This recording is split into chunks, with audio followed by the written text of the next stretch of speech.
Evening, everybody. How you doing, Spear? Why? How's it going? Can you hear me? Yeah. Planet after ground control. Are we winning? How we doing? How we doing? Are we all going out to this week? We're going out to Facebook and to YouTube. So I've got to watch me P's and Q's, and I've got to watch what I play as in regards to videos and that. And I've been told by the higher powers of Wake Up UK that I've got to keep my eye on the chat room, and I'm going to do that. How you doing? How's that Jenny of yours? You all right? Yeah, she's fine. Happy day. And what about the pup? We going to have any squeaking noises this week? He's crushed out at the moment. Oh, you've been giving him drugs? No. Just Bob Martins. Just some Bob Martins. Yeah, it's all going on, mate, at the minute, isn't it? When you look at what's going on, out there in the real world, we've got 24 watching us as well. So the audiences are going to pick up now because we're going out on YouTube and we're going out on Facebook as well, and also to wakeupuk.net. So get over there if you're not already a member. Get over there and get added. Come and join the community on Wake Up UK. You're really, really going to enjoy it. This week we're going to be talking about Prince Andrew. We're going to be talking about how the poor Queen, or should I say, is she the poor Queen? How she's feeling. What's happening to Harry, and why did Harry get out of Dodge? Why did the Ginger Ninja, bless him, and the Meghan the Markle, why did they just up and leave a few years ago? We've got to ask these sort of questions. But this is a free and easy chat. If you want to come and join the chat, by the way, go to wakeupuk.net and you will see the link for this evening's show in the chat room. Don't forget you can join for the free trial. If you use the code free trial 2022, you get 3 months free. There you go. It's a win-win situation. Andy Charger. It is. Yeah, Andy Charger. I see Andy the other week. Andy was at the... And feel free, people, to put all your comments up in the chat room, and we'll cover some subjects and some topics that are on your topical barometer right now. But when I was out a few weeks ago in my little Velomobile, I see Andy Charger because he's got a YouTube channel where he talks about Audi TTs and their tailpipes and the sizes of their engines and how big their windscreen wiper flaps are. And so if you want to get over to Andy Charger's channel on YouTube, feel free to subscribe. I'm pretty sure he'd be very happy to see you. Beautiful. So, yeah, thanks. Lee Bishop's in the house. He's saying, hey, up, Dave. Hope you're good. Just been watching the Medazalams on the brand new YouTube. The absolute bit. I'm not going to swear tonight because we're going out live on YouTube and Facebook. And I've had 2 strikes already because I'm someone that talks the talk and walks the walk and just tells it how it is. So, sorry, Spear, I'm chatting a lot tonight, So, as your show's going on Wake Up UK, you doing all right? Yeah, they seem to be going pretty well so far. Yeah. The topics I'm picking seem to be getting people's interest, so...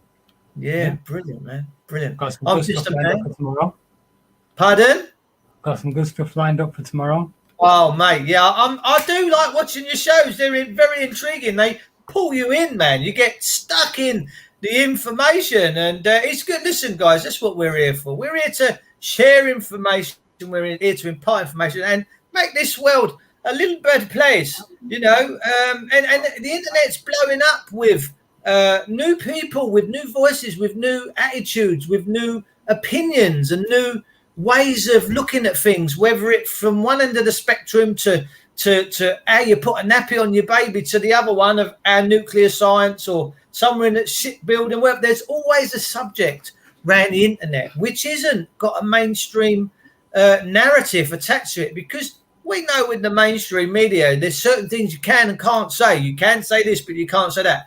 But we're seeing a rise in social media channels now where people just want to be heard. They want to get their message out. They're concerned about what's going on. And Spearford, I will ask you, are you managing to pay your energy bills at the moment? I am. Just?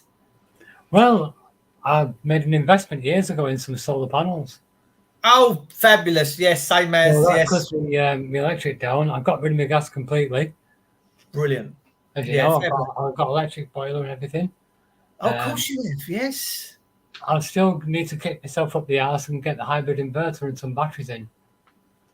Yeah, it'd be handy. It would be handy. I mean, I think we've got to start looking at these things. I think we got to start. People have got to be honest with themselves.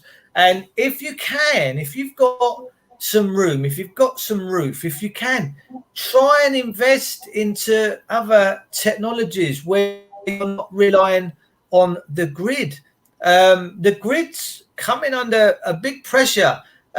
Or so we're being told in the mainstream media. But these energy companies, for me, they're going too far. I've got people on Facebook now saying, I come home last night. My son had the room thermostat up at 30. I can't believe I've done £12.50 on gas today. And I'm just like, this world's gone mad, hasn't it? It's gone mad. Hasn't it? Yeah, and I don't know how long people are going to be able to do this for. I really genuinely, look, I'm a man, I've done good. My house and everything's all paid for, and it gives me a little bit of a luxury in life where I can do certain things. Thanks for all your comments tonight, by the way, that are popping up in the chat room. And to everyone out there that's watching us around social media land, me and little Spear for we say good evening and welcome. But just how long can people put up with this? How long are we going to allow all these big energy companies, in your opinion, to before push comes to shove and people sit and freeze to death? We know pensioners have been freezing to death in their flats and their houses for a long time. But I always feel for the individual that's just hanging in there, that's just walking a tight line between floating and sinking. How must they be getting on? If they're working for Sainsbury's, stacking shelves, or in Ann Summers, putting the saucy knickers on the rails, how much are they taking home a month? And then how much are they having to pay out in rates, in fuel bills, in food costs and mortgages? I don't know how they're doing it, Spearthrower. I just don't. No, I mean, I saw a meme the other day. It was a woman looking at a bill that's being paid. She said, great, I can keep my house warm. I've got a warm house to starve in. Exactly. Wow, that's powerful. I've got a warm house to starve in. I think it's absolutely scandalous. When we look, there was this individual that popped on the mainstream TV the other week. He was an owner of one of these big energy companies. I'm not too sure what it is, but this guy's living in a massive detached sort of semi-mansion. And I can't imagine he's paying for his gas and electricity. Can you? And it's like they're laughing at us. It's like, well, we've got all these billions and billions of pounds. We're also wealthy. I mean, there's someone that we look after in London, and on one part of one of his walls, he's got a piece of art that he paid £250,000 for. And I'm just like, this is ludicrous, man. We've got people starving. We really have. I don't want to bring it down. Well, that's what I'm saying. That's what I'm saying, right? Yeah. That's what this guy's a billionaire. He's a billionaire. He's just telephone numbers to these people because. But I just think why have we lost sight of everybody else? Why is it we only focus on our lives, our wives, our kids, watching EastEnders? Why don't we care about our neighbours anymore? Why don't we look out for them? Why don't we? When injustice comes along, why don't we all come together and stand up and say, we're not trying? Look at the French. The French come out, they set light to this, they put cow dung all up the bank walls. They really, when you ruffle the French, they block motorways, they shut them off. They stand up for what their core beliefs are. But the Brits, the English, we're like, oh, well, I'm just booking holiday to Malaga and I'm going to have a nice time and the wife's going to go a bit topless now. I mean, do you get it? Do you reckon there's ever going to be a time where we get back to some camaraderie, some common sense and some common values? Yeah, that'll be after the war. There you go. The war, my dad... We're in the war, just most people haven't realised it yet. Oh, no, yes, certainly we are. There's I've been hearing news today, and I don't know how true this is. And feel free, anyone in the chat room, the links in the chat room, or anyone watching on Facebook and YouTube or any other of these platforms, go on to Wake Up UK. You will find the link to join the chat. Okay, and then you can come into this call. You can come and air your opinions live. We're streaming to quite a few platforms tonight, which is fabulous. It's right fantabadozy. So what are we going to do? Why? There's got to come a point, and then they're saying that Russia is on the verge, or if not attacking the Ukraine. Is that just a massive distraction? Smoke screen.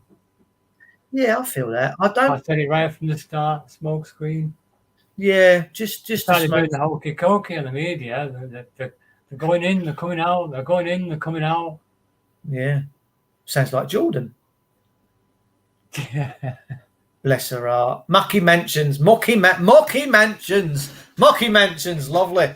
Jeepers. I've started. I always wondered, right, why they said women. I watched this old boy years ago, right, and this is no derogatory term to you, beautiful women, because you're all beautiful. And I thought, why? Because I heard old boys years ago called their wives boilers, and I thought, well, I wonder why. Well, anyway, I upset the missus a few days ago, and she was wet and windy and combustible when we was having a chat, and she blew up as she walked out the house. So I maybe Chrissy Morris has joined us. Chrissy's hello, it's the bald good looking fella from Essex. Hey, how you doing, young mucker? You all right, brother? It's the only way Essex turned up. Hello, darling.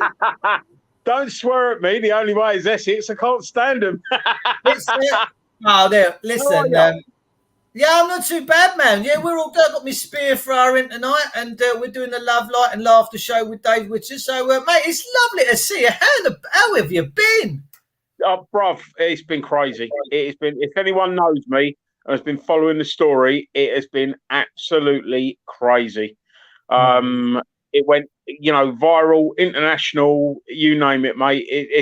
Yeah.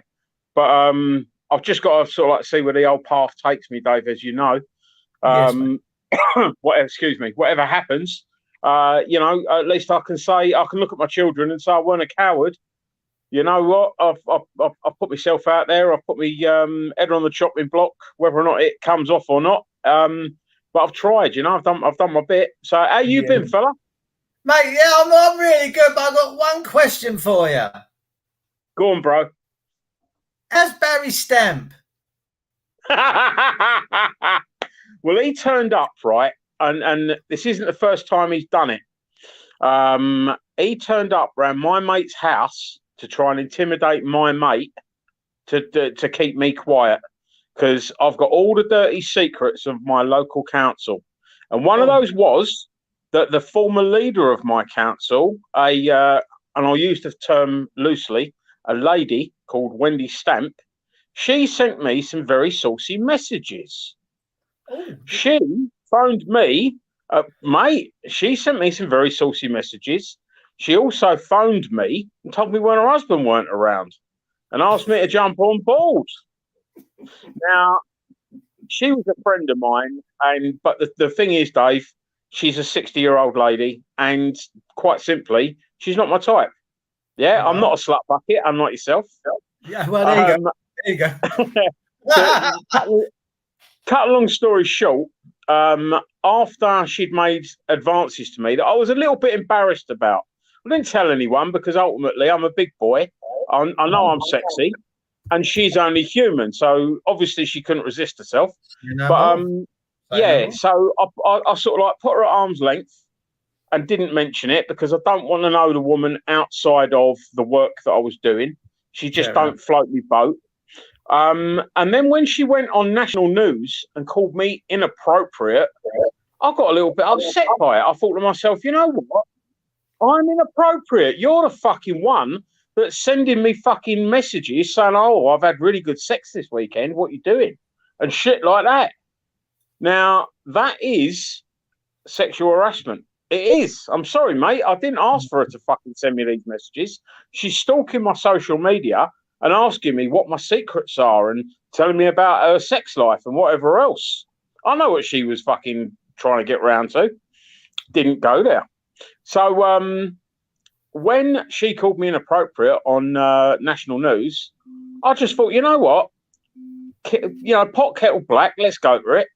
So I got the first message that I could find, which was inappropriate, which she sent me unsolicited. And I said, someone's calling me inappropriate. They want to fucking check themselves out. Before you start throwing that stone, you want to work out that you're in a fucking glass house. Yes. So the next day, her husband drove 30 minutes from his home to try and intimidate my friends. Not me. He wouldn't come round my house. He went round to my friend's house. Now, I just happened to be at my friend's house because we was doing a talk radio fucking interview. Oh, right on. He's standing there, mouthing off to my mate. I've heard Ray's voices, so I've gone there. He's seen me, and cut a long story short, Dave, he's fucking gone for me. So I've ended up giving him a black eye and putting him in the back of a police car, let's say. Now, while we was waiting for the police car to turn up, I'm like, mate, I actually felt quite sorry for him. Because there he is standing there with a black eye, fucking weak as a kitten. He's a little bit older than I am. He obviously thought that because I was a little bit smaller than him, you know, he's probably got away with fucking bullying smaller people for a long time. Yeah. So cut long story short, which always makes it longer. I'm standing there talking to him, and he goes, but can't you understand? You sent messages to my wife, and I'm like, hang on a minute, mate. So he went, you put it on the internet. I went, right. I said, mate, do you know how to fucking read a WhatsApp message? And he's like, what? And I went, fella, I'm green, she's white. Because, you know, in WhatsApp, if you send a message, it's green. She sends a message, it's white. You didn't get it. He's thinking that her saying, I've had good sex this weekend, is Was me. you? Oh, but it wasn't. Goodness. And he stood there, he's looked at me and my pal, and he's gone, so you telling me I've got to hit my wife? And I'm like, no, Barry, you shouldn't be hitting anyone. No. Yeah? Literally, your wife sent me those messages. And the only reason I fucking put that out was because she called me inappropriate. And as far as I'm concerned, mate, live in a glass house, you shouldn't throw stones. Don't throw stones. And the thing is, Dave, a couple of days before, and you can hear it on the fucking audio from the meeting that went viral, I said to her, literally, keep my name out of your mouth. I didn't want to say it because it was a little bit embarrassing for me, and there was no harm done. But, you know, when you've got people being inappropriate, saying that you're inappropriate, you need to call them out. So that's what I fucking did. I called her out. She tried to tell her husband that I was trying it on with her. He's fucking got all lordy, and she's let him come down to my mate's house. Right? Now, the funny thing is, guys, he assaulted me. He assaulted my pal, and he also assaulted my pal's wife. The three of us were all councillors. Yeah, I'm a parish and district councillor.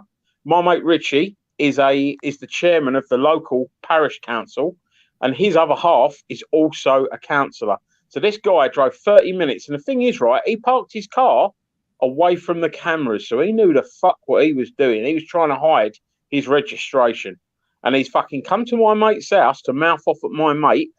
Oh my God! Not realise that I'm there. When he's seen me, he couldn't help himself, so I've had to give him a clump and fuck him off. You did. And, you did. The police have turned up. Yeah, the police have turned up. They've put him in the back of the squad car, but guess what? He didn't get arrested. He didn't get fucking cautioned. They've gone, this is for community resolution. And I'm like, hang on a minute. The guy has fucking turned up at someone's home. And remember, this is just after David Amos as well. You know, the MP that got stabbed. Yes. He's turned up. He's assaulted 3 councillors, 2 physically. Because if you know about law, excuse me, you know that assault is not assault by beating is when you touch someone. But you can assault someone without touching them, because if they fear violence, that is assault. That's the definition of assault. The lady thought, you know, she was out there. You can hear her voice on the camera. Yeah, she was really upset by it. Obviously, me and my mate were physically assaulted. The police turned up. He's admitted everything. He has done a full admission of it. The police didn't even caution him. If I'd have done that, they'd have banged me up. I would have been fucking remanded. Is she the leader of the council? She was. She had to resign after that. But the thing is, this isn't the first time she sent her husband round. I'm not going to release the other councillor's name, but one councillor at the local council where she was, this Barry got in his car and threatened him. and he's not a well man. He's an older guy as well, and he's not very well. But he got threatened by Barry Stamp as well. So it's not the first time it's fucking happened. Is this the guy that she was calling out a counsellor for his sexuality? I remember you talking about that. See, the thing is, Dave, it's like, when people meet me, and you probably get this a little bit as well, right? They look at me and they think I'm a football thug and a racist, and you can always tell the way they do it, right? They look over their shoulder as if to say, like, is there anyone else listening? And they go, effing N-words, I can't stand them. There's like, or whatever the racist shit they do. Yeah. And, I understand, Dave, that everyone's got their own opinion, and I welcome opinion, but I can't deal with ignorance. I'm sorry. If you are, there's okay being right wingers. I know a lot of right wingers. Yeah. I mean, Dave, you'd probably say you're right wing yourself, wouldn't you? Yeah. I don't do. You're on the right, if you see what I'm saying. I mean, Wake Up UK, for instance, that's going on the bottom. Jason Tyler, he's a right winger. Me and Jason get on. I don't agree with his fucking politics, but I understand that he has got an opinion, and that needs to be respected. And I get on with all sorts of different fucking political parties and people and all sorts. I've got right wing mates, I've got left wing mates, I've got fucking centrists, which is pretty much where I am. I'm centre left. Yeah. Now, you have to try and draw everyone into the common fucking ground. You shouldn't meet people and fire fucking arrows from turrets. No. Don't remain in your castle. Get out, meet on the fucking middle ground, and try and fucking resolve everything, because ultimately we all want a better fucking world for our children. I've not met anyone yet other than extremists, and you get just as many extremists on the left as you do on the right. Yeah, I've never met anyone yet that doesn't want a better world for their children, and all children. And that is the starting ground, guys. That's the common ground. And I'm good at fucking getting people to actually realise, because, the left wingers call me a fucking Nazi. They say, oh, you're a right-wing Nazi. And I'm like, actually, I voted for Corbyn at the last election. And then I get the right-wingers. They turn around to me and go, oh, you're a flat earth fucking tree-hugging lefty. And I'm like, well, no, actually, I agree. I've got fucking friends that are conservatives and fucking right-wingers and all sorts. It's just one of them things, guys, where people don't want to see they don't want to see the fucking middle ground. They don't want to see the good in you.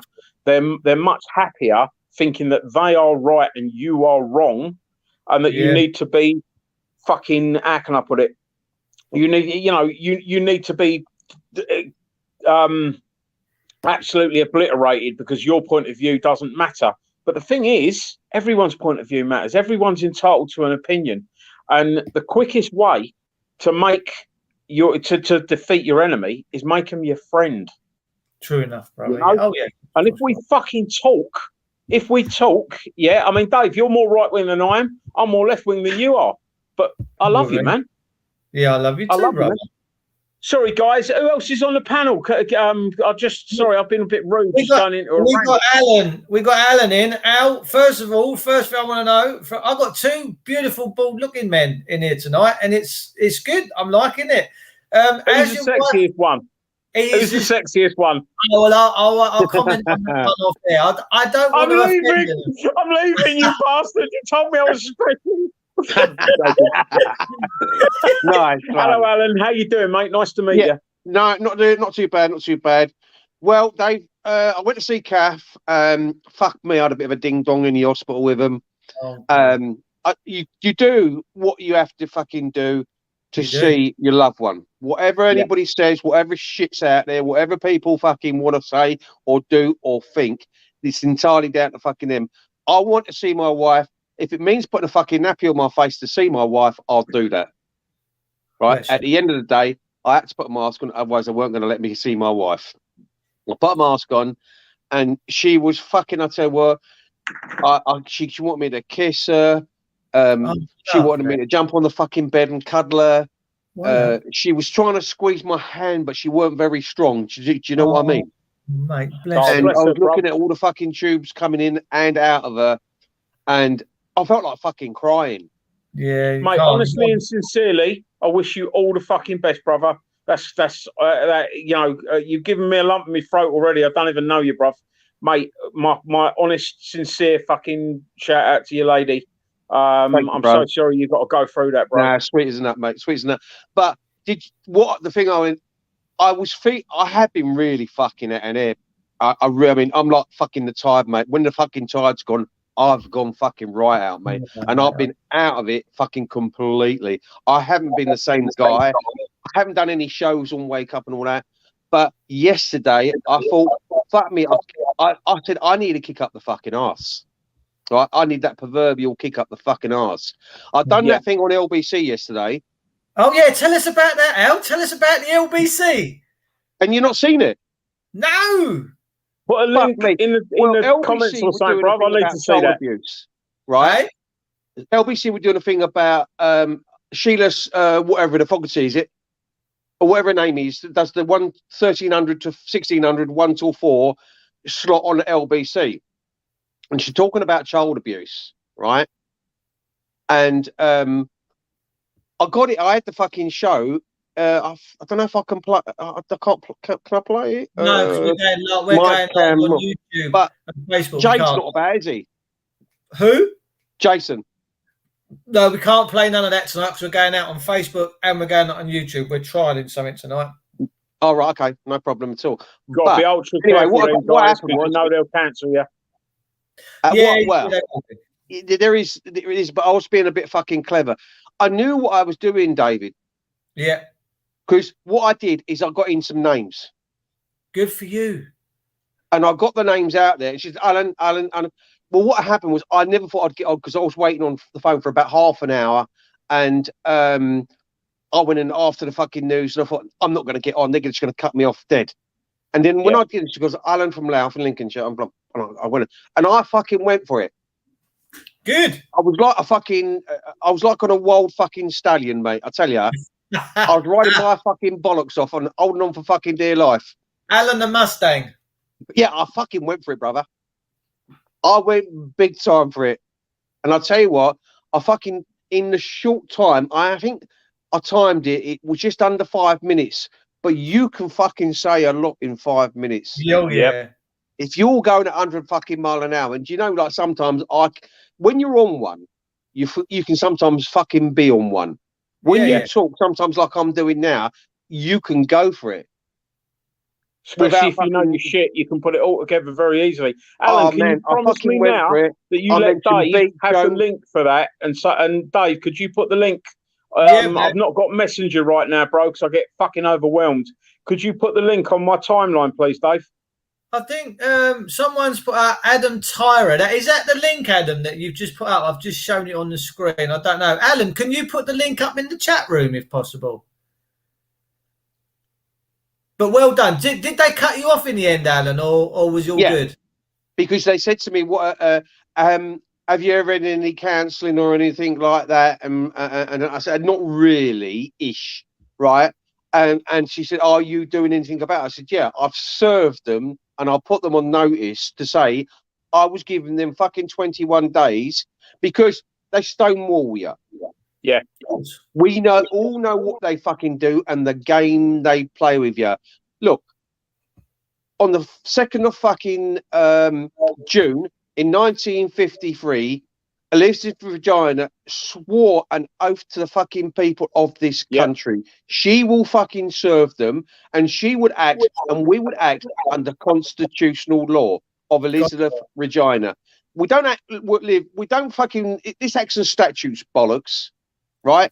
Is not fucking law. We live in their theatre. We're in their fucking backyard. You try going up against the fucking cabal and the fucking rest of them, mate, and they will shoot you fucking down. Look what's happening to me. Exactly. Yeah. Exactly. And what I'm saying to you at the end of the day, we have to believe in sovereign law. Amen. Right? Whatever we say and whatever we do. And anyway, cut a long story short, I said to her, yes, a week last Monday, so next week will be 2 full weeks. The court have had all them papers. So I sent a copy, a big bundle with Charles's help. Charles has been on side with me for 2 years. It's taken 2 years. I tied it in like the lawyers used to do with a string. That's it. Crisscrossed it. right? And there's a bundle for Hammersmith and Fulham Council. There's a bundle for Wandsworth Council. Fuck them, they will get the names. And there's a bundle, right, for the court. There's a fourth bundle, but little old me keeps that. So when I go to court, I've got my fucking records just in case they throw anything out. And I'll tell you something as well. A Labour MP, you know where you have to fucking pay for this and you have to fucking pay for that, and there's now a fee you have to fucking pay, right? Yeah. The fucking Labour MP's just fucking put in a bill for £12,000 for his court fees. And put it on for expenses, Yeah. Bro, I mean, no one can tell me about corruption in council and government now. I've been a councillor at my district council for like 2 years. The place that I'm at is the 5th or 6th most biggest Tory majority you've got. You know, there's been maladministration and corruption there for 30 odd years. Believe me, bro, it is corrupt to the core. Oh, they're all winging it. They are all fucking winging it. I'll tell you that now. I thought, man, you're fucking spot on, bro. I love you. Oh, thank you, man. I love you more, man. But when I joined it, I thought that I would be amongst lions. I'm not. Yeah, I mean, there's a few good people there, but mostly I'm there, and you've got donkeys and snakes, and sadly, a few donkey snakes as well. You know, I mean, there was one guy that had a 0% attendance record. Fucking lovely metaphor, that, Joe. To a single fucking meeting in 6 months almost. Yeah, he had 0% attendance record. I've got 100% attendance record, but they're having a pop at me. They don't give a fuck that the geezer's not turned up in 6 months almost. But they do care that I go there and speak my fucking mind. And I've not been rude. You know, it's all I've done is use their fucking rules to do it. Here's one for you for LBC, yeah? When, after that 1st November meeting, the famous point of order meeting, I still that was good. But, well, the thing is, right, I mean, I still get people shout that out to me now. You know, people look at me, point and say, point of order. It's quite funny. But, No, you fucking spot on, bro. The press, I must have got between 30 and 50 requests for interviews and statements from every single press outlet that I ever fucking knew existed, and some. And the thing is, right, I mean, that story went viral and it went worldwide. It didn't just go nationwide; it went worldwide. I had America, I had Australia, New Zealand. I mean, I even had France, because I never thought it would make a non-English speaking fucking country, because you've got to hear it and know what it's about, the language sort of thing. But literally, that went all over the world, and every single one of them wanted a statement. How many of them do you think actually got a fucking statement? None of them wanted to print what I said. And one of them was LBC. I've got the email somewhere. Can you come on to LBC and give an interview? And I'm like, yeah, of course I can, as long as you let me talk and say what I want to say. And they're like, oh, you can't say anything that. And I'm like, mate, I've worked in the media, haven't I, Dave? You know what I mean? I know media better than a lot of fucking people. And I'm good with law. What was that program with Battling the Bailiffs? Battling the Bailiffs. Everyone said that Battling the Bailiffs was going to be fucking awful for the truth movement, and that they was stitching us up to make us look bad. Yeah, but I've done telly. I know when I'm being stitched up by TV, and I knew that would be good. And Dave, that was good, wasn't it? That got hundreds of thousands of people woken up that fucking documentary. Took me a fucking year to do. Loads of people backed out of it because they all thought that they was going to be portrayed as idiots, but they weren't. And you know, that was at the time, that was the second most watched documentary on Channel 4 in their history, or something like that. Anyway, LBC, they get in touch with me and they say, oh, do you want to come on? Do you want to do an interview? And I'm like, yeah, of course I do. And they're like, oh, can we pre-record it? And I went, no, I don't pre-recorded. I don't want it pre-recorded. And they're like, but. And I went, I want your best person to interview me. Yeah. And if they've got an opposing opinion, that would be even better, because I want to give an account for myself. And they're like, right, well, there's two things we've got to do. First thing, we've got to know what your point of order was. And I went, oh, right, so you want the fuck it, because all of them were like, what was your point of order? And I knew that was my bargaining chip to get heard. And I was like, I won't tell you unless you put me live. And they're like, oh, we can't put you live. And I went, why fucking not? You'll interview fucking Terry One Banana from fucking Ilford, yeah, without knowing what he's going to say. I'm a fucking district councillor, yeah, that has actually got a story for you, that you've printed a story that you're now not giving me right of reply on. Yeah, I've got stuff to say. And I'm not going to fucking reveal the point of order unless I can do it live and actually account for myself. And they're like, Brilliant. oh, well, we're going to have to speak to, and we're going to have to run it past. And, legal might have a problem with that. And I'm like, okay, put legal on. Because ultimately, yeah, you're doing a live interview. You can fucking stop the interview if you really need to. And I'll sign a disclaimer, anything you want, saying that you know, what I say is my fucking opinion and nothing to do with LBC. And they're like, you know what they did? They put fucking Jackie Weaver on. The silly old bint that was the clerk at the, I can't even remember what the fucking council meeting was. Yeah. And she's on there going, well, I don't think Chrissy Morris is appropriate. And I'm like, mate, you're a fucking town clerk. You've got no mandate. You don't know fuck all about fuck all. Because the thing is, guys, right? They're scared, Chris. Do you think they're scared?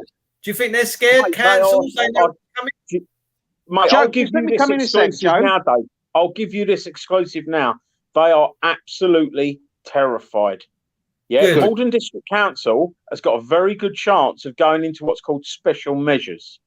Oh. Now, special measures would absolutely fuck them, right? Yeah. And it wouldn't be good for the people. And so that's why I'm not supportive of special measures. What I want is good, proper, non-corrupt change. That's what I'm after. Yeah, I could have burnt this house down fucking months ago, but I haven't, because it wouldn't be what's best for the people. Now, what basically happened was before I went to the meeting, I got told very reliably that under no circumstances was I going to be allowed to speak. I hadn't been found guilty of anything. There was no reason to shut me up. But I was told that they all got together before the meeting and they said, whatever happens, don't let Chrissy Morris say a word. Ignore him at all costs. So I sat there, right? And the thing is, yeah, when you've got truth on your side, you don't have to worry about tactics too much. Because like St. Augustine said in the old Bible, Dave, you'll like this one. Yeah. If you, the truth is like a lion. You don't have to look after it. You set it free and it looks after itself. Yeah. So all I've been working on is very minimal tactics and truth. Yeah. I say what I feel and I you know, hopefully it gets there. So they've turned around and said, we're not going to let him talk under no circumstances. They can't fucking do that. They can't do that. Not only is it undemocratic, it's also unconstitutional, because they've got their council constitution, right? And their council constitution, you know, and so I sat there for literally, it took me a minute to think this out. I went, right, so they're not going to let me talk. The only way that I can fucking make sure that they allow me to talk or stop me from talking, would be to call a point of order. Now, if you have a look, I think it's Rule 4 in Malden District Council's constitution. If you call a point of order, the chairman must stop the meeting forthwith. Must stop it. Yeah? There's no fucking discretion. There's no other allowance. And there's no... basically, guys, you know, I mean, I could have been saying, fucking hell, that, you know, there's a knife man in the back. Point of order. The chairman stops everything mid-sentence, asks the member, which is, I'm a member, what his point of order is, and he deals with the point of order, yeah, and then they carry on the meeting. There is no discretion allowed, forthwith, which means immediately. So I thought to myself, as soon as the meeting starts, I'm going to call a point of order. My point of order was going to be, Mr. Chairman, I've been told that you are going to ignore me at all costs, that you are not going to allow me to speak tonight. And you know what? He could have fucking took all the wind out of my sails by just turning around and saying, well, Councillor Morris, that's obviously not true because I've just heard your point of order. And I would have gone, thank you very much, Chairman, just checking. But guess what? The information I got that they weren't going to let me speak was 100% correct, because they didn't let me do a point of order. And they can't stop me doing a point of order. Yeah, 100 times nearabouts I call point of order, and every time the chairman should have now Jackie Weaver knew that. Everyone knows that. When I explain it like that, guys, and you can check Rule 4 of Malden District Council Constitution, right? They should have just said, what is your point of order? Heard me out, and then I would have shut the fuck up and let the rest of the meeting continue unless I found something. Mate, they didn't do their shit. I did my shit. But if you address the chair as well, Joe, if you address the chair, then the fucking secretary should put it in the notes as well that you've put that fucking point of order in as well. Mate, it goes in the minutes. Yeah, bro. in the minutes, exactly. Yeah, and the thing is, if you have a look at the minutes for that meeting, I called point of order over 100 times or around 100 times. I haven't counted it. I ain't got the time. And they didn't fucking put once in the minutes. Well, the fucking point of clerk should order have was got a fucking sack then, shouldn't they? Mate, the whole lot, well, almost the whole lot of them need to go. Almost the whole lot of them need to go. Joe, let me just say something quick. It's Chrissy, bro. It's I'll Chrissy. try and come on the laptop because I've got, it's only a couple of minutes, the clip of what I did on LBC. I'll come on the laptop because I'm on my phone at the minute. So what I do, stick it on, bro. That'd be great, man. And I'll play it on the show. Yeah, so play give me a few minutes. I'll come off it and I'll come on the laptop and I'll come into the show. Right, thank you, my bro. All right, bro. See you in a bit. I'll tell you what, that Joe's fucking spot on, Dave. He's fucking wicked, isn't he? I've known him for a long time. Long time. I love his metaphors. He's got some beautiful fucking metaphors. I love him. Oh, thank you, bro. I'm going all shy. I'm going bright red, man. Yeah. Listen, me and him had a thing going for years. It's beautiful. Oh, he's fucking wicked, mate. Alan, he's gone. He's gone. Yeah, I just don't want him to get a copyright strike on the channel or shut us down, so he can play Dave, it's fair use. It's fair use. It's all you got to do before it comes on is say this is fair use.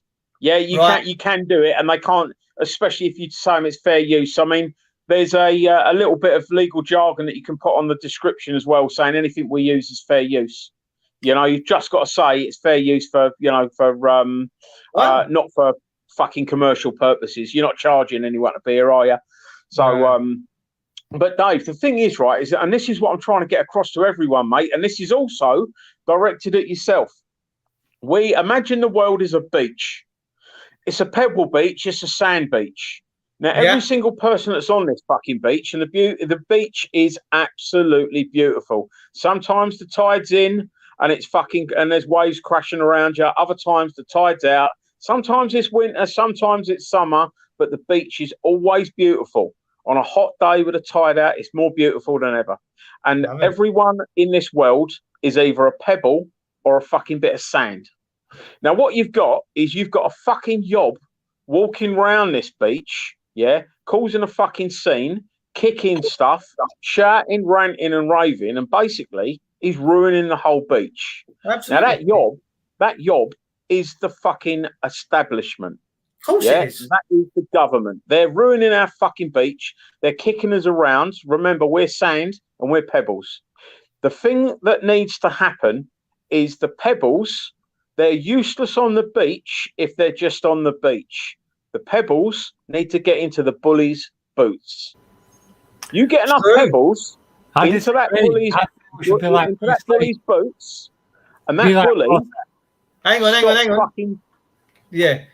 Sorry, Spearthrow. What was you going to say? Sorry, Chris. You should be like, listen to Bruce Lee. Be like water.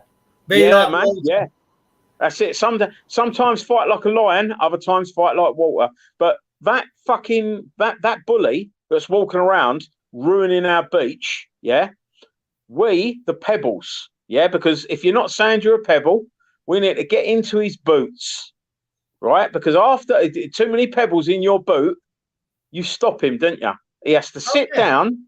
He has to sit down amongst the sand and amongst the pebbles, and he has to take his fucking boots off. And he has to empty his boots. And what happens then? Say again, bro. Can we bury the bully?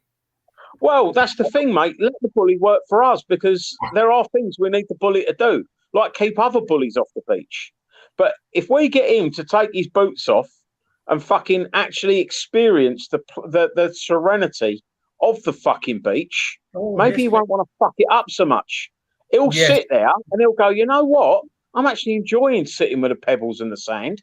I'm actually enjoying watching these waves crash. And he might look around and think to himself, you know what? I'm going to make this beach beautiful. What I'm trying to say is, right, is that, you know, if we can get the system working for us rather than being what the system wants to fucking boot around and fucking throw stones in and ruin, that is the way forward. Because when I first started this political shit, I went to see my old man, God rest his soul, and I said to my dad, Dad, the Tories are going to win, but if anyone can beat them, it's going to be me because of my big social media. You know, because I got hunted out by a load of decent independent people. And they went, Chrissy, the guy that we want to put you against is going to be the next minister from this district. He's the next Tory. Yeah. And I'm like, right. And they went, we don't think you're going to win, but we stand up against him just in case. Oh, yeah, of course I will. Now, I went to see my old man. I said, Dad, I think I'm going to be a politician. What do you think? And he went to me, he went, you know, what are you doing? So I explained it to him. And he said to me, I said, I don't know whether I want to do it though, Dad, because I don't believe in the political system. And he's like, right, son. He went, I'll give you an analogy. He was really good at an analogy, my old man. He went, you've got a fork. And I went, right. I said, Dad, I've got to know a little bit more about this fork. Is it a plastic fork? Is it is it a proper bit of steel cutlery? Is it a garden fork? And he turned around to me and he went, son, he said, it's just an ordinary fucking sort of like, on a table fork. And I went, oh, all right. And he went, now you've got a tank and your tank is fully loaded, fully armoured, fully fueled, and it hates you. It wants to kill you and all your pals. And I'm like, oh, that's okay. And he went, you've only got a fork. How are you going to defeat it? And I was like, I was trying to be a bit clever. And I went, well, maybe I'd sneak up to it and maybe I'd try and get the fork into the turret. And when they fired a fucking, bomb out of it, I was coming up with all this shit, thinking, where is my old man going with this, right? And he went, right. He went, think about it, son. He said, you have got a fork. They have got a fully armed tank.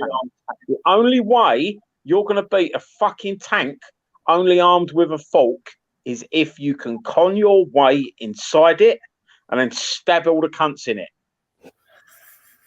It's true. And there I am. And guess what, guys? I'm in the tank. I'm in the fucking tank. Yeah. Now, we love you for it. We love you for it. Yeah, I need help.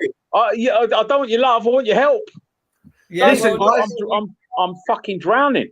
I need help. Let's see what we can and can't do. I mean, this show's going out, and it will get a lot of views in the next week or two. So if people know I'm here, I've got a big audience on here, and if people know I'm here, I'll bring audience to you. I'm doing a few bits on my bit, and we'll all help each other. Because the thing is, mate, we're snowballing it. I mean, I've got 16,000 people on YouTube. I'll get good views, mate. I'll come on yours, you come on mine, and we all try and help each other. Alan, you've got a channel. I mean, I'm up for fucking talking to as many people as possible because I tell you now, guys, now is the time. Blinded. Yeah, we've had 2 years of fucking being enslaved and tortured. Yeah, people are ready to rise. Yeah, the tide is going to be turning, if not turned already. And what we've got to do is we've got to show people the light. Yeah, I want to see fucking Joe's reaction in a minute. Chrissy, it's Chrissy, bro. Chris, just before we show this clip, Alan's going to do the LBC thing. I just want to let you know, last weekend I had a copper ring me and asked me to help them not register their children. How's about that? Newborn children, we're not registering them. And that was a copper serving police individual. I was like, wow. Dave, without mentioning too many names, and I probably shouldn't say what I'm going to say, I'm getting a lot of that also, mate. And what they done was, mate, is they turned around because I don't know about you guys. I was pretty certain they was never ever going to be able to mandate any vaccine for the simple fact that we've got the Nuremberg Code. We are one of the original signatories to the Nuremberg Code, and that clearly states you can't be forced.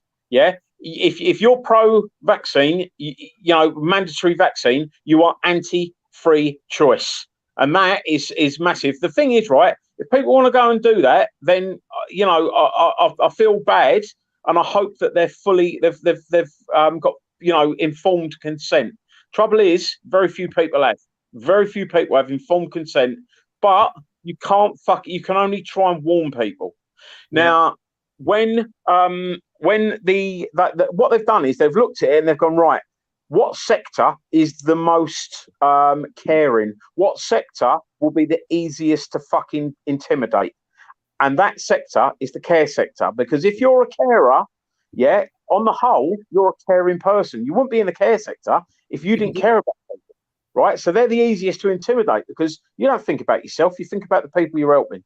So what they done was they went, right, all care staff have got to have mandatory vaccinations. And then they went, right, and after care staff, let's go for nurses. Nurses can be a bit hard-ass. Doctors can be a little bit hard-ass. But ultimately, they are there to help the people. They're soft, yeah? And I don't mean soft in a bad way. I mean soft in a caring way. So then they went, right, we all of the NHS frontline staff, you're getting mandatory vaccinated. And it was only because like 70-odd thousand of them refused, and they realised that they cannot fucking function losing 70,000 people, that they then turn around. Yes. But you know the good thing, Dave? I had a copper ring me up as well. And he went, Chrissy, I'm not going to give you any more of my information, but we've met. And I'm a copper. I went, I recognise your voice, fella. I can't place it. And he went, we've spoken a few times. He went, mate, the worry amongst all of the frontline police now is that they're going to say we've got to be mandatory vaccinated. It'll happen. It will happen. Right. And then he said, and then after that, they'll probably go for the fire service. And then after that, they'll go for the, whatever sector. And what they'll do is rather than say to all frontline staff, because when you think about it, yeah, a nurse deals with exactly the same people that a copper deals with. The copper probably gets spat at more. Yeah. So they should have turned around and gone, you know what? If they really believed that there was this fucking massive problem with this dangerous shit going around, they would have gone, all frontline staff get it. Yeah. But they couldn't do that because there are too many, the numbers are too big. There are so many coppers that are totally against it. You wouldn't believe. Yeah, good for them. They're fucking blackmailed with their pension, with their fucking mortgage, and with, I mean, you think about it, right? You're on 24 grand or whatever the fuck it is, yeah, to be a copper. But what are you going to get after that? I mean, literally, one copper turned around to me the other day and said to me, do you know what? I'm thinking of going to work at McDonald's. And I went, seriously? He went, yeah. He went, seriously, yeah. You know what I mean? It's like he said, it's not that massive, much more of a pay cut, and the shit that I wouldn't have to take is unbelievable. But the point being that if they'd have turned round, and because the logical step, if this really was what it's supposed to be, the government should have said, you know what, all frontline staff, regardless of whether you're NHS, police, fire brigade, whatever, all frontline staff need to get it. But if they'd have done that, they would have just got slapped straight down because the numbers were too big. So what they've done is they went, right, hit the care sector first. They'll be the easiest. Go for the fucking NHS second because they'll be easier than the police. Then we go for the police. And then after the police, we'll probably go to the firemen. I've got so much respect for the fire service, mate, running into fucking burning buildings. Time. Yeah, they're heroes. And then we'll go for the teachers, for instance. And then after the teachers, sorry, Chris. Point, Joe. Let me just come in there, Joe. That's a wicked point because when you turn around, common law is taught in the fucking police force, it's taught in the fire service. They don't fuck about. If it's a burning building, they say no harm, no loss, no injury. Kick the fucking door in. They go in and they save them fucking people. Yep. So it's in their fucking oath as well as it is in the police. Alan, you're going to have to look Chrissy up. It's Chrissy Morris. You'll find him all over social media. I've known Chrissy for how long? 10 years? Got to be out plus that, Dave, isn't it? Yeah, long time. All I can say is, if we got Chrissy as a fucking counsellor, we need more fucking counsellors like Chrissy. Amen. Right. I mean, the thing is, right, yeah, I am getting so tucked up you wouldn't believe. So tucked up you wouldn't believe. What I do is, Dave, is because there's certain stuff that I can't say, live, but I need to tell you, and I'll go through it with you. But for instance, right, because of the point of order meeting, yeah, they are now my council are trying to spend 10 grand to High Court injunct me. Now, I'm a democratically elected representative. I got voted in by the people, yeah, and I've never been rude. I've never swore in there. Yeah, because all I've ever done is speak my truth. Amen. And they don't like that a little bit. For instance, something got brought to my attention. You gentlemen know what a wood chipper is, don't you? You know what a wood chipper is. My Alan council. does. Alan does. That's what he does. Right, Alan, get a load of this one. My council bought a wood chipper off of eBay that was up for spares or repairs. Yeah. They fixed it. Right? Listen to this, Dave. Listen to this, right? They fixed it. They did not fix the emergency stops. No. Right? No. Right? No. Right, so all of the guys that were using it, out the window. all of the guys that were using it complained. They still didn't fix it. Yeah, not having an emergency stop for anyone that's listening that doesn't know. That's the difference between losing a fucking finger and losing your life. Yeah, if you've got an emergency stop on a wood chipper, that is a criminal health and safety breach. Well said. Well said. Absolutely. Yeah. In every Alan. Hang on. This gets better, Dave. Right? So the guys that was working with it complained. The day before health and safety came down to view it, it disappeared. Oh, no, the right? stinky monsters. It got then the manager that was in charge of that section quit. Shit. Right? He quit, and the rumor is they gave him 10 grand in what's called a non-disclosure agreement. Oh, fuck all that. Now, Dave, I know you know this phrase because me and you have spoken about this a lot. Vicarious liability. I love that one. Right? Now, what happened was the wood chipper disappeared. Health and safety come down and obviously couldn't find anything to look at. Yeah. And then the manager quit. The manager quit and got paid out, I'm reliably informed, £10,000 in a non-disclosure agreement. An NDA. Now, a non-disclosure agreement basically says, keep your mouth shut, here's 10 grand. It's a legal fucking bribe. It's right? Prince Andrew's cousin. It's Prince Andrew's cousin. Yeah, you got it. You could justice is bought and paid for. That. There was a lot of people didn't want shit coming out of that, right? And they were being fucking named. That money came from sponsored fucking silence. Yes, but this wood chipper, I mean, I call it wood chipper gate. Yeah, and you'll hear me mention it in that meeting, and that's why they didn't want me speaking.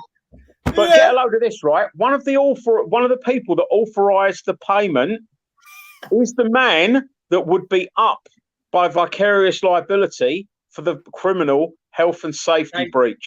They don't care because he's fucking authorised the payment. So the guy that would have been nicked. Guys, can we just mention Carrie Ann who's doing some chat? She's fucking brilliant. I'm watching some of the chat she's putting in. She's absolutely shit off. Yeah, Carrie Ann's beautiful. She's Carrie, if you guys say Carrie Ann's beautiful, I believe you. I can't see much of the chat because I'm only on a mobile, so sorry about that. I'm going to watch this. Find your LBC. Come on, let's get him out there. LBC, here we go. Right, ready? Yeah. Don't show the video, just the audio. Are we allowed to show the video? Yeah, it's on. It was shown last night. This is for fair use. This is fair use. Well done, Dave. Copyright, fair use. Copyright, fair use. Right, hang on a minute. Well done, Alan, for ringing LBC. Good man. Yeah. We need to be getting into the council meetings, guys. Ready? Yeah, well, we'll chat about that. I made a point of sending love to Can you hear it? who was distressed. Yeah. Back to you, Kelly. So thank you very much for your call. Let's hear from Alan in Louth in Lincolnshire. Hello, Alan. Hi, Jenny. You were in care yourself as a kid, yeah? Yeah, well, first of all, let me just give Kelly the greatest respect for coming on and speaking like she did and getting very emotional about what happened to her. And a lot of what she actually said is very, very true and happened to myself in children's homes. Now, I was born in Hammersmith Hospital in London, West 12. And in 1955, and between the ages of 0 and 6, I was in 5 children's homes. They called it respite care in them days, where you went in and out. If social services found it fit for you to go home, you would go home and be back with your parents. I was one of 4 siblings, and on my 6th birthday, I was taken before Marylebone Juvenile Court, and the judge looked down at me as a little 6-year-old boy, and I can remember looking up and seeing the crown and the unicorn and the lion, and I'm wondering, why has that horse got a horn out of his head? I was so oblivious and unaware of everything and my surrounds. And this judge looked down at this 6-year-old boy and said, would you like seaside, funny boy. And I've never been to the seaside. All my siblings ended up in Beecham, Banstead, Surrey. Alan, can I just ask you just to be careful about naming particular places? Right. Very much want to hear what you've got to say, but if you can just not name particular care homes, that would be helpful. Okay. Thank you. So, anyway, I was taken to this horrific children's home, and I was put in a very, very abusive house called Laburnum. Now, I can name the house because it's home. And a lot of the perpetrators went from Beecham to Shirley Oaks. Alan, I need you, honestly, I really want to have this conversation with you, but I really just need you to be careful about naming places. Okay, sorry, I do apologise. No, it's all right. I understand. It's your story and you're telling it your way. Then. So, I was in 4 of the cottages in this particular home. Yeah. Right. And I was in 3 very abusive cottages out of the 4. And all my family was abused in this one children's home. And it's very, very difficult to turn around and say, and Kelly was absolutely right, some of the punishment they used to do took place in the bathroom, where they used to kind of waterboard you and scrub you with the floor scrubbing brush. And they used this soap on me, which was called carbolic soap. I remember carbolic soap. And they used to scrub the floor with this scrubbing brush, the same scrubbing brush they would use on children. And they'd use this carbolic soap. And they'd rub the carbolic soap into the wounds and they'd wash your mouth out with it and put it in your eyes, and it used to burn you. And that was part of the punishment. They put you in shorts, and they're kind of like slap happy. They were always trying to slap your legs because it was a vulnerable part of your body. It used to slap you around the head, slap you around the neck, slap you around the ears. It used to physically punch you and beat you. They used to hold you up against the sink when they made you wash up. And they used to hold you and come up behind you and rub up against you. They used to pin you to the floor, and they used to rub their genitals on your back. They used to physically punch you with their fists. I was abused by 7 perpetrators in this one children's home. 7. And Alan, have you had any help with this? Has there been any court cases related to it?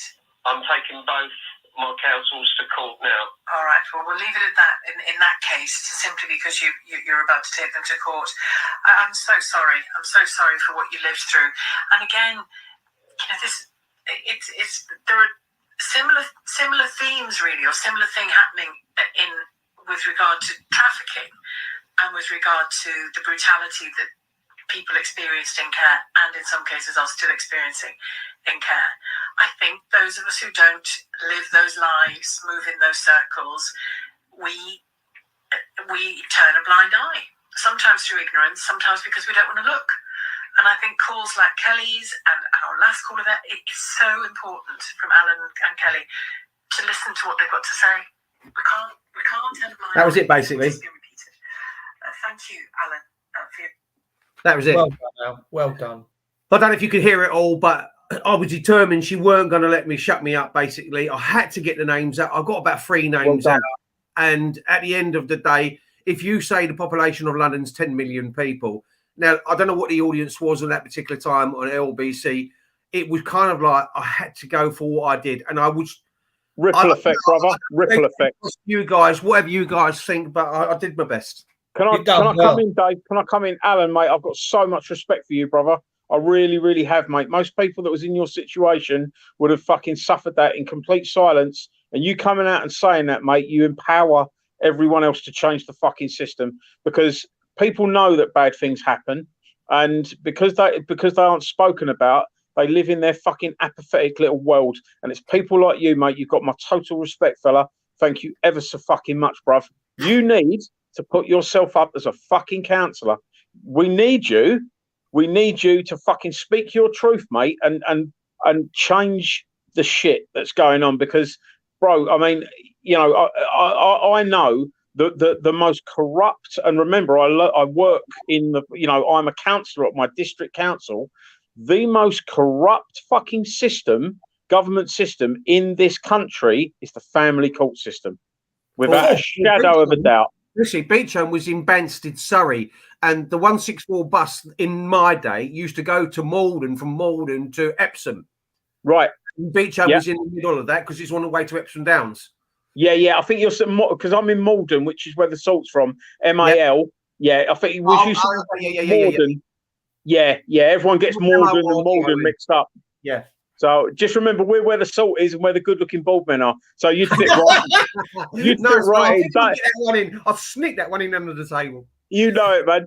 Dave would be about the 15th best-looking plumber in Essex if he was here. I've got a face for radio. That's where it is.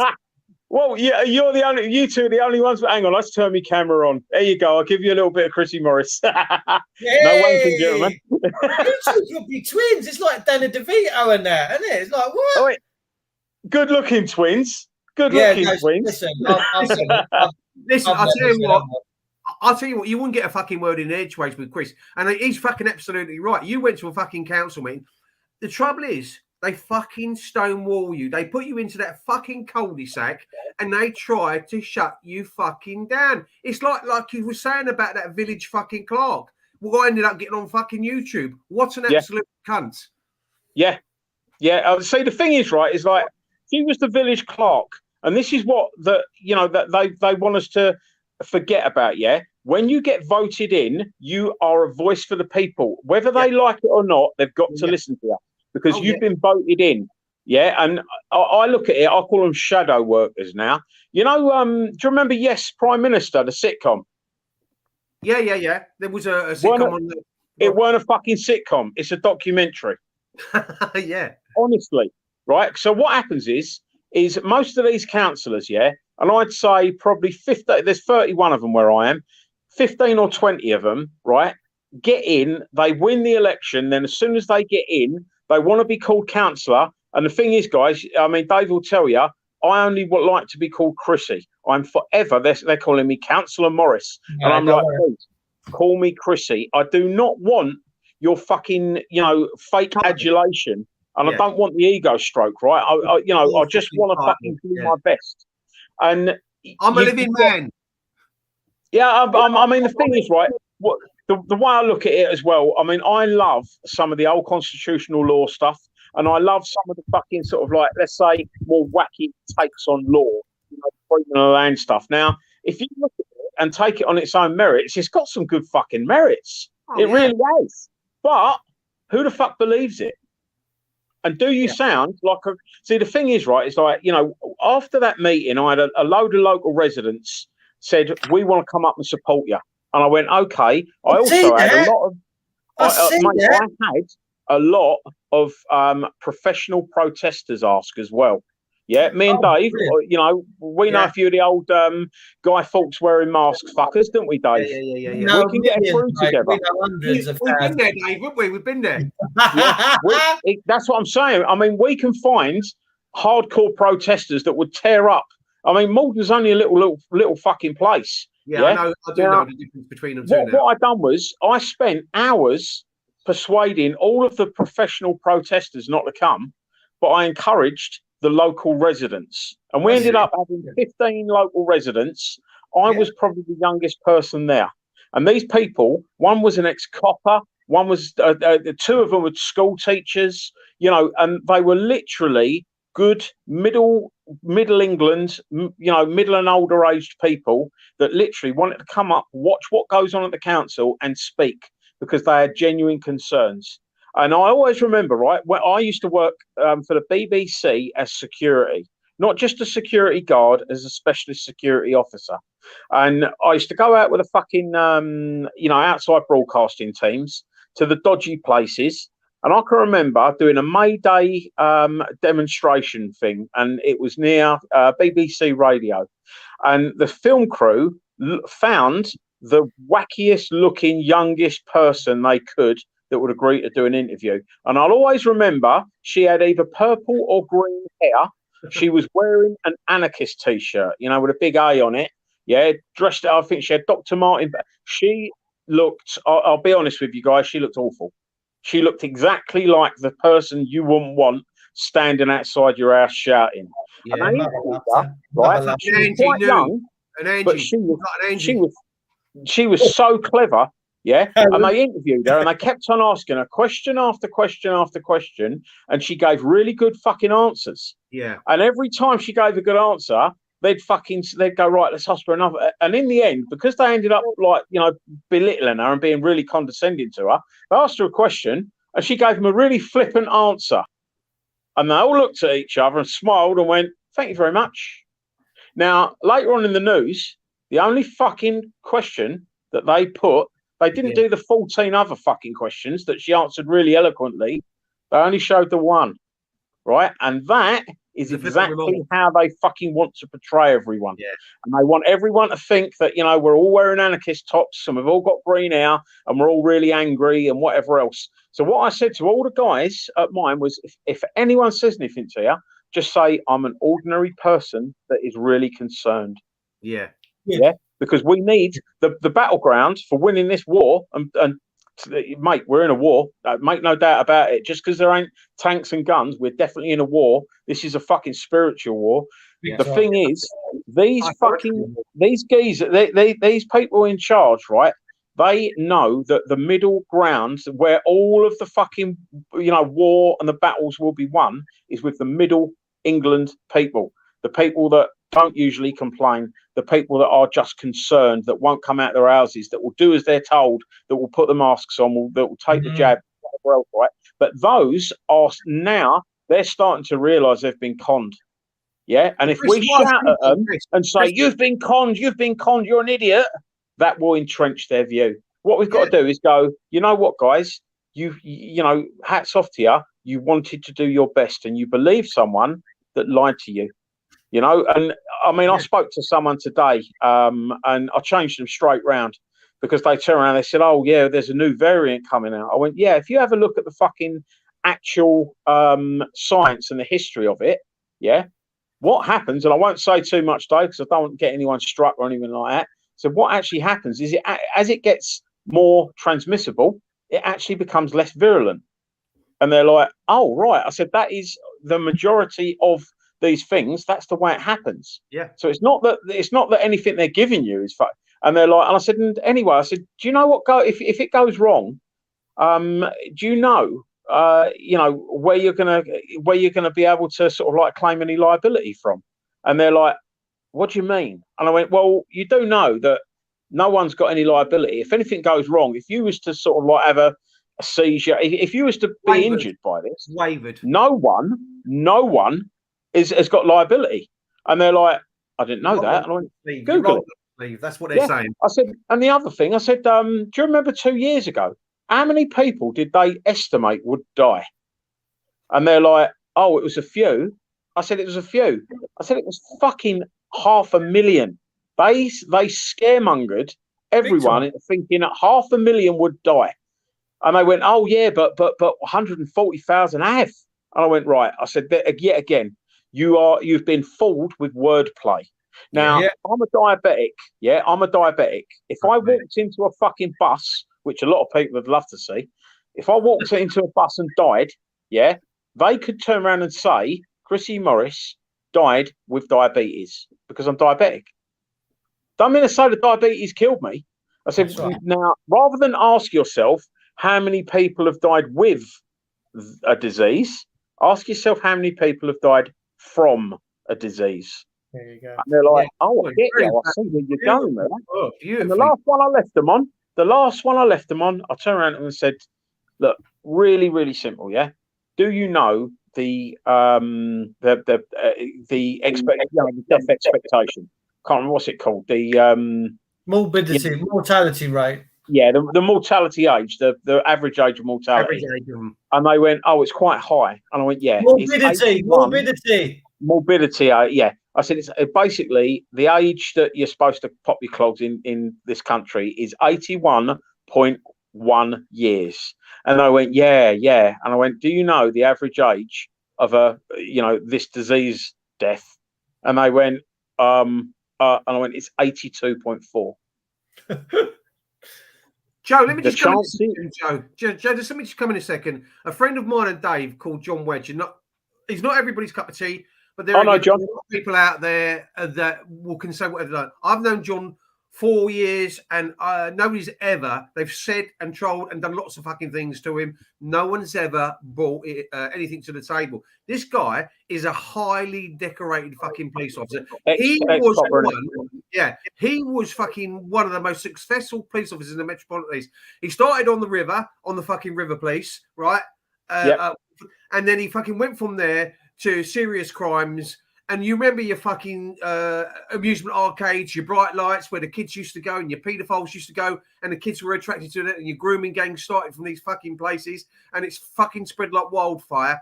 Now, John was so successful at his fucking job, none of his predecessors could touch him. And he was told by his fucking bosses at the top, you're too fucking successful at what you're doing.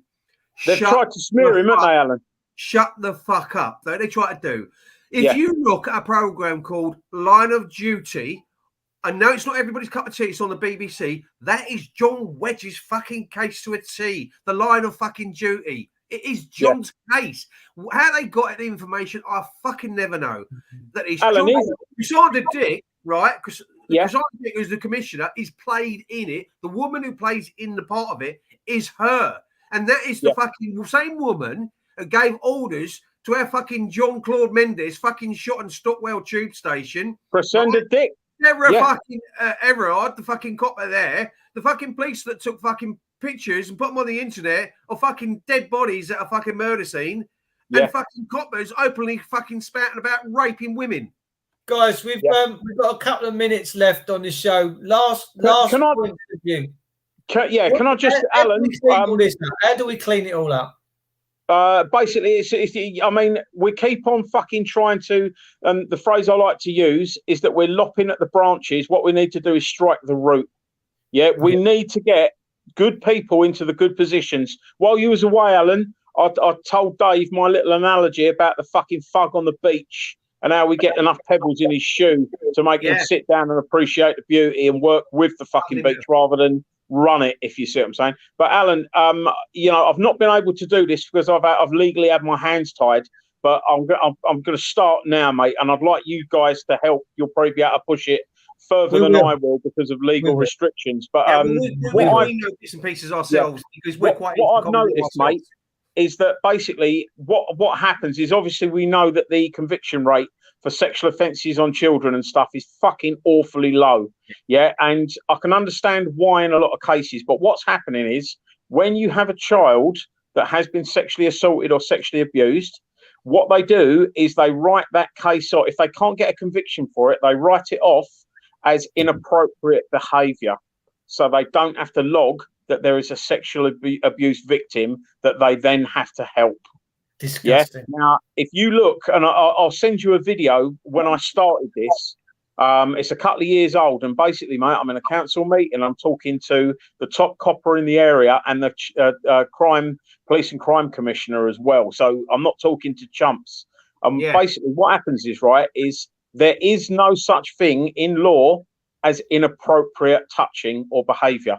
It must be sexual assault. And if you look at the Sexual Offences Act of 2003, I think it is, it gives you the definition. You cannot have inappropriate touching. It's either sexual assault or not. Listen, so what there have are you said to thousands of children that's happened to that literally are being written off, and they're just going, "Oh, it's just inappropriate." No, it wasn't. Assault. You know, if we concentrate on fucking getting all the nonsense, sorry to go a little bit fucking street on everything, but if we concentrate on getting all the nonsense, because nonsense make prolific criminals. They are the worst fucking crime, producing thing going. Because if a paedophile has 12 victims and those 12 victims can't pull themselves out of their fucking misery, they spread misery and they become prolific criminals and possibly paedophiles themselves. So if we stopped our children being assaulted, if we stopped our children being assaulted, crime would fucking probably halve. There was a fucking thing in Australia. 80% of the people that got arrested in the time they did this study had been sexually abused as children. That is where the massive problem is. Sorry to rant, and I'll shut up now. Okay. We normally run on a few minutes longer, but I'm going to get going very, very soon. We'll probably end on 22:22 because I like all the two numbers. Last thoughts, Chrissy. Last thoughts, Alan. Alan, you first, bro. Right, cheers. What I will say is a metaphor that, like Chrissy does, metaphors that John uses, right? Two very important ones, right? He talks about they always go for the lower hanging fruit, right? Yeah. Because the harder the fucking fruit, the higher the fruit, it's harder to get. So they go to the easy target. They go for the lower hanging fruit. And it's all about the fucking goose that lays that fucking golden egg. Yeah. True. Well done. I've got fucking 20 seconds. Right. Okay. So they target the ill-informed and they fear the knowledgeable. Yeah. Get fucking knowledge. That's your first step forward. And guys, it's so important. No one's coming to save you. You've got to save yourselves. Be the change you want to see. If you want things to change, you've got to be that change. Do it yourself. Yeah. No one's coming to help. God bless you. Last thought, spear thrower, darling. Don't comply. I love it. I love it. I'll see you all soon, boys. Thanks for We've got to do this again. We've got to do this again. Let's get more audience in and do this again. I love you guys. I've got one last thing. What's good looking and hangs up? He's gone.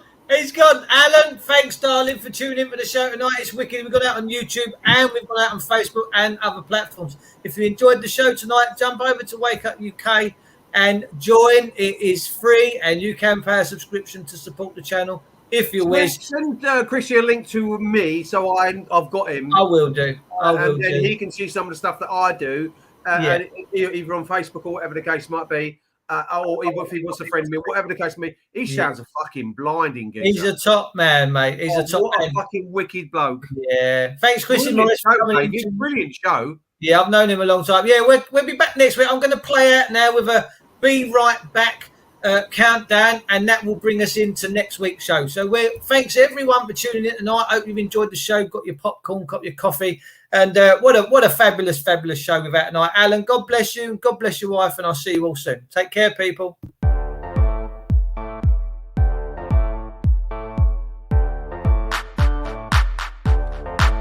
Yo, microphone check, make it a microphone check. Give it a microphone, I make it a microphone dead. Don't step to me, newbie, I could truly be moody. I could have played the fucking Grinch in the movies. I've been a part-time shadow cat, part-time. That is not a guy that I would ever want to try to battle rap. Snap, crackle, pop, mind fried to a crisp. Make an MC into a wide-eyed lunatic.